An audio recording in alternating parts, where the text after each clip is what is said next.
This is the largest spider in Tasmania. It's got a leg span of 18 centimetres, which makes it the size of a dinner plate. It's a holdover from the first age of the dinosaurs. Its closest relatives are in Chile and Argentina, so it's a holdover from the breakup of the continents in Gondwana. And that's just the starting point. Everything else about the life cycle of this animal is incredibly unusual, and our research took us into some really surprising and somewhat kinky places.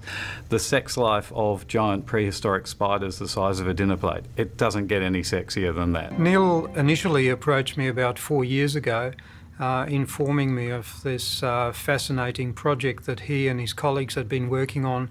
Plenty of people have filmed these spiders over the years. There's been documentary crews that have been aware of them. There have been people going into the caves to put clips on YouTube and other online services. But basically what happens is that they just point a camera at the spider, and the spider doesn't like light, so it stops behaving, it stops doing the things it does naturally. And that was going to be a real challenge for us to go into a cave and film an animal that really was not going to be very keen on having us there.